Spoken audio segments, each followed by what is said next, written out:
the second beginning, in the beginning. There are two places in the Bible where we hear the words in the beginning. Well, at least two. There's probably others, but there's two really significant ones. In the beginning of all things, and then in the beginning of... Wait, that's the beginning of all things too, isn't it? It's the same in the beginning.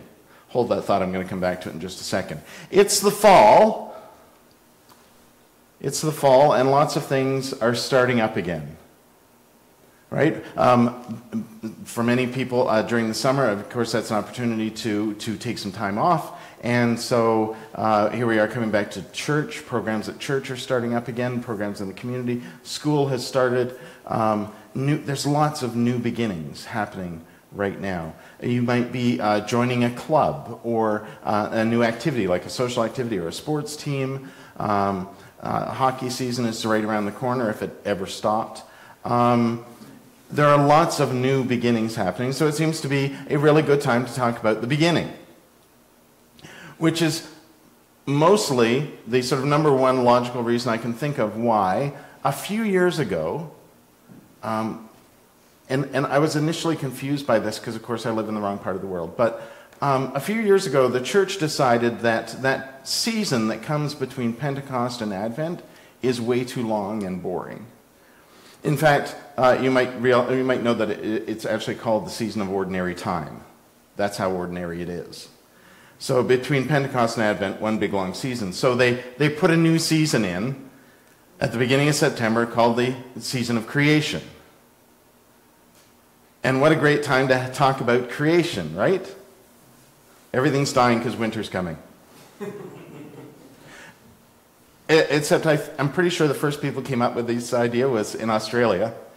And it's spring in the southern hemisphere, right? So right away, let me just say right away that one of the greatest things about having a season of creation in September for us in North America is to realize we are not the center of the universe.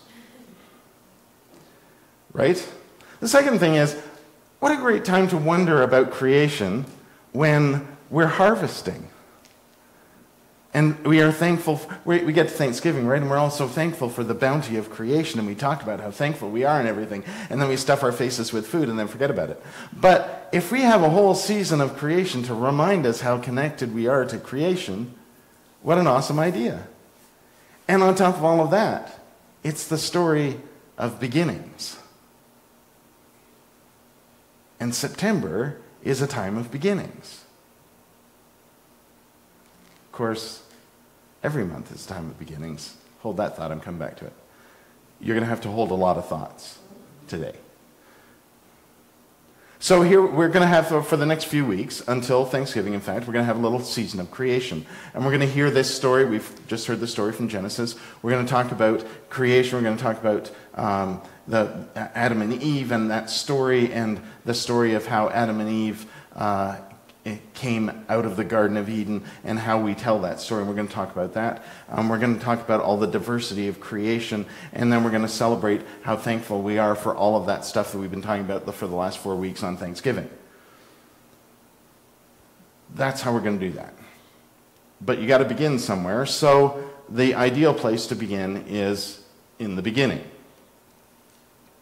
Now, the thing about beginnings, though, is, and this ought to be pretty clear about September, right, is that September is the time of beginnings. Why?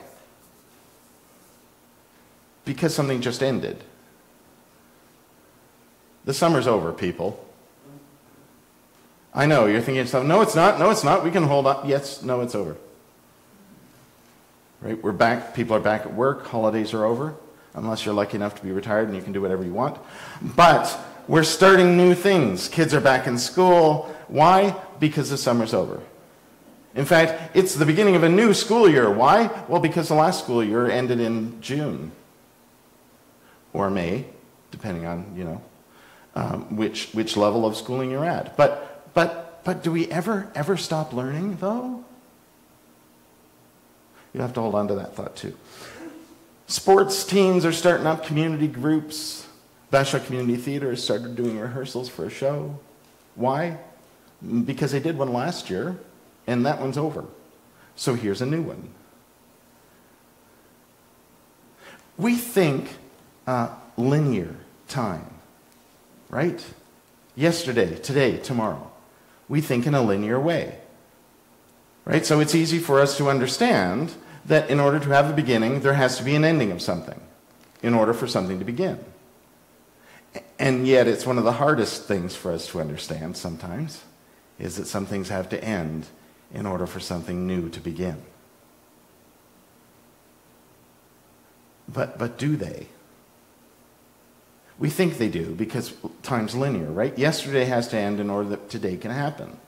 Because today, as Anne of Green Gables reminds us, today is a fresh new day with no mistakes in it. That's a really positive way to look at life.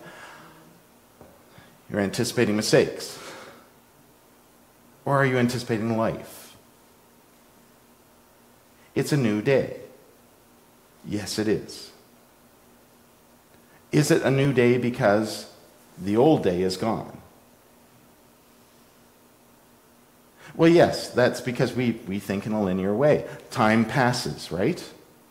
So when we think about in the beginning of all things, we think, oh, way, whether you think 10,000 years, or whether you think, Big Bang, right?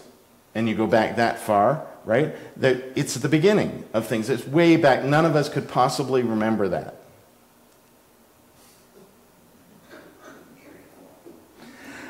None of us could possibly remember the beginning. I don't know why, because you were all there. Hold that thought, I'm coming back to it. But it was way back then, because time passes, it's linear. Unless you're one of those people who thinks that all time coexists at one single point in time, and that's why you have deja vu, is because it's all actually happening at the same time. Or string theory, right, where there's different dimensions, and as you pass through different... Okay, stop talking. All right. There are different ideas around that, but essentially time moves forward, right? So in the beginning, this story of in the beginning was way in the distant past, and there's been lots of new beginnings and things since then. Why? Because something ends, something new begins, right? The day ends, the next day starts. This moment ends eventually, and a new moment begins. What was before the first beginning?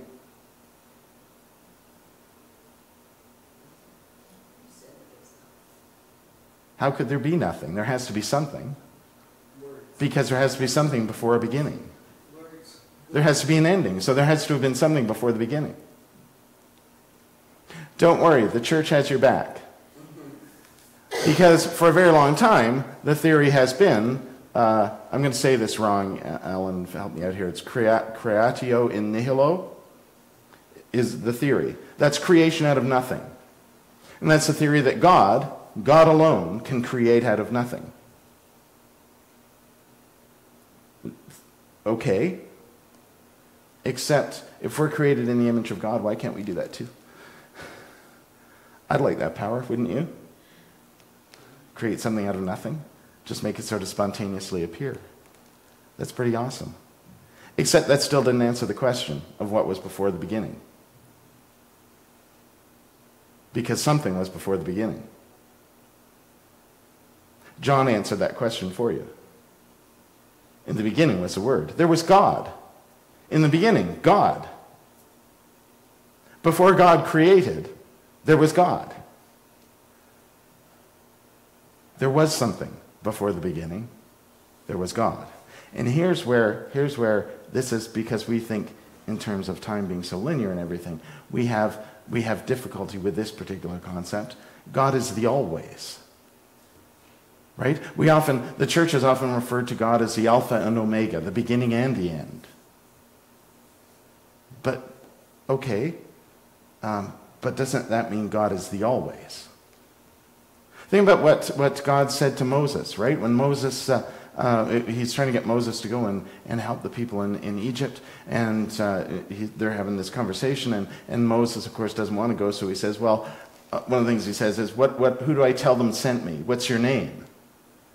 And God says, tell them that I am sent you. I am who I am. God, that sounds like Popeye, doesn't it? But I am. God simply is. Always. See, I like the idea of the always. I'm gonna start calling God the always, because it reminds us, I think, more than just is, it reminds us of our concept of time being linear. God is always. Doesn't matter when. God is always. From the beginning to the end, to the next beginning, to the next end, God is always. Even before the very first beginning. And that doesn't matter whether you think biblically or Big Bang Theory. If you think that, my question to you then is, what was before that? And please don't say nothing. There had to have been something. Infinite potential. Infinite potential. So God. It depends, whatever word you use, whether you say, I'm going to say God, but you could say love, the essence of life. John did, right? In the Word became flesh, and in the Word is life. That's what was before in the beginning. Life was before the beginning. The always is love and life and the life-giving. All of those things that we use, those words we use that we wrap up in God. And even if you also use words like that universal energy, the power source of creation. Actually, that one's particularly appropriate, isn't it? Or infinite potential. However you describe that, I guarantee you that that's part of how I would perceive God. So I'm going to say God. So in the beginning, there was God. And God created. That power, that source, that everything, that always created things, including us. So if there was nothing but that before the first in the beginning, and then there was something, surely there must be something of that always in everything that is created, including you.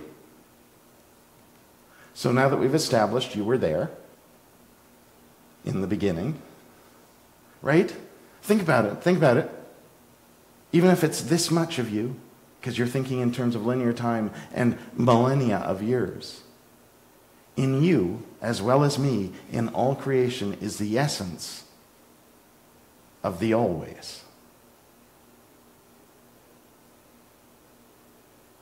The power that creates. Fascinating stuff, isn't it? And how is that even remotely useful? Well, here's how that's even remotely useful. We have the power to create. Created in the image of God, surrounded by the beauty of what we call creation. The creation is in us, and we are in the creation. We can create. We also have the power to destroy. Which would you choose?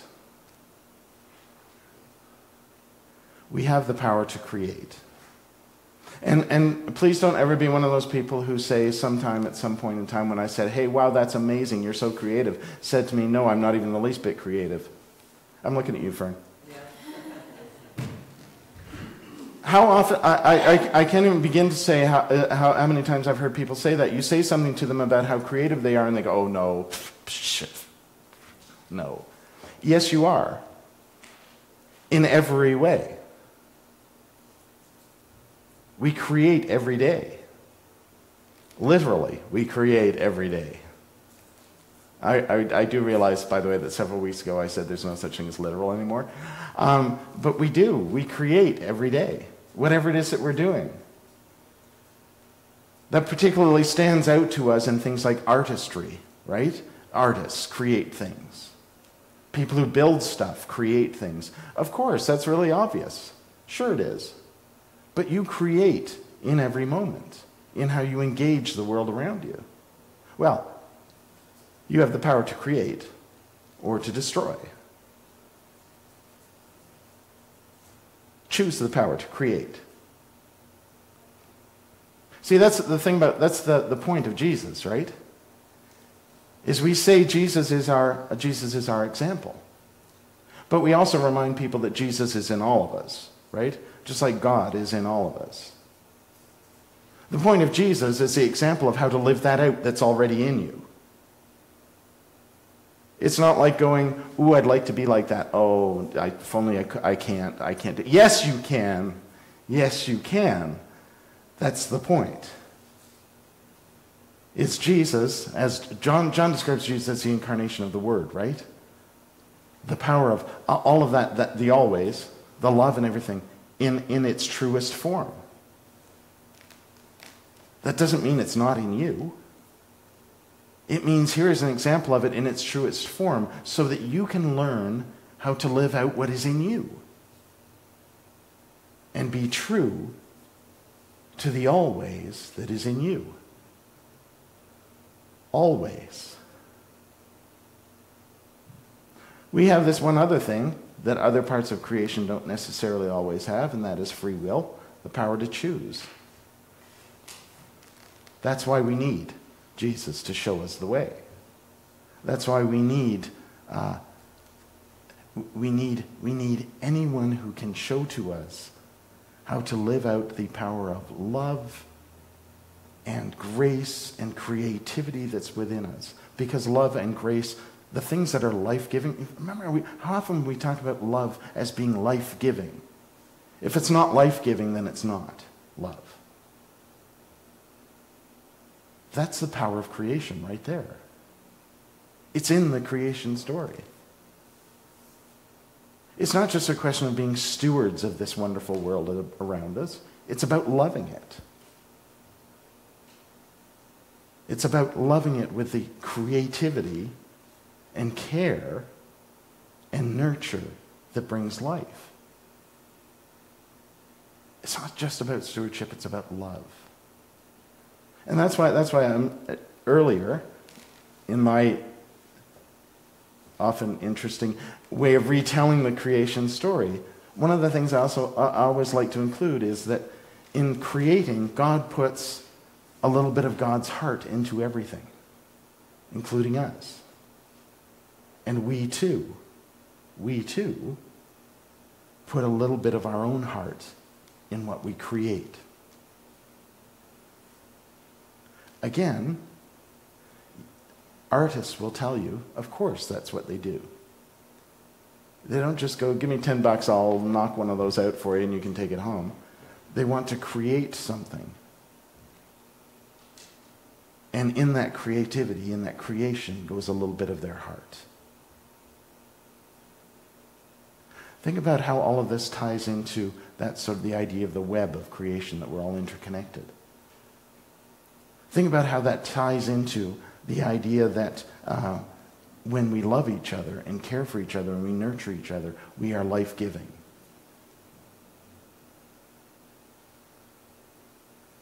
It's so easy to read the creation story and go, oh, so that's how we got here.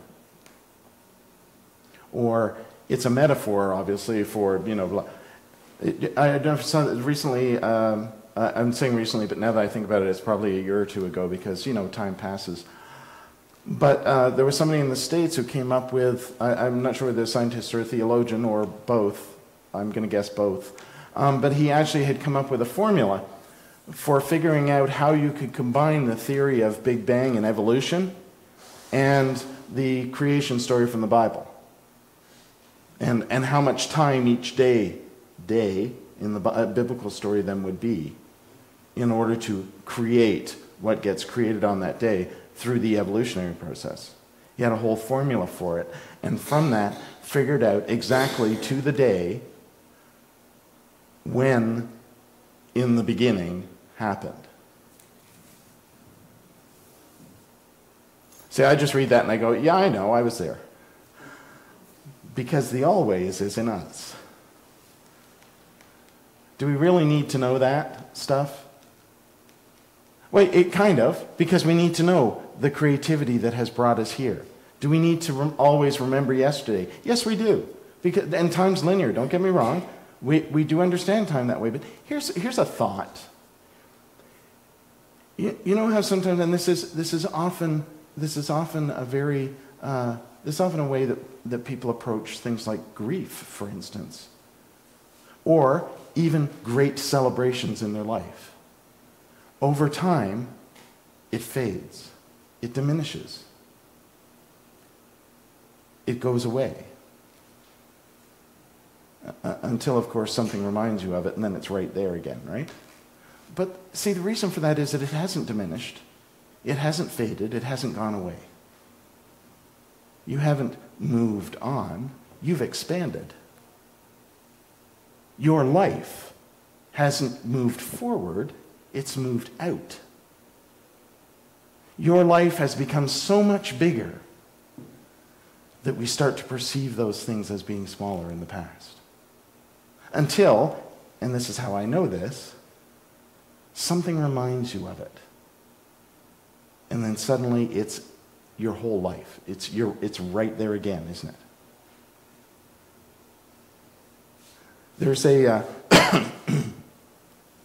there's a thing that I have come to really like to say at the conclusion of a celebration of life, which is whenever it's from John Chrysostom in the 4th century, and he said, whenever we lose someone, they're no longer where they were; they're now wherever we are. And that's why. That moment, that experience of life with them has become part of us.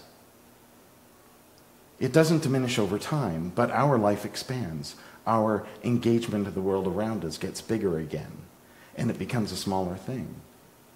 But then we see something or hear something or feel something or smell, our senses detect something that reminds us of that, and boom, we're right back there again, and it fills us. It's because our life has become bigger. It's not because it's in the past. It's because our life has grown. Think about things that way for a minute. Instead of time passes and we're always going on, moving on. What if we considered about how our lives expand and engage the world around us? With creativity and love and grace, we nurture and build. We create every moment. Or we can choose not to, because we do have the choice. Jesus reminds us of what is life-giving and nurturing, what is grace-filled and loving. To live like that is to create. Every moment then becomes a beginning.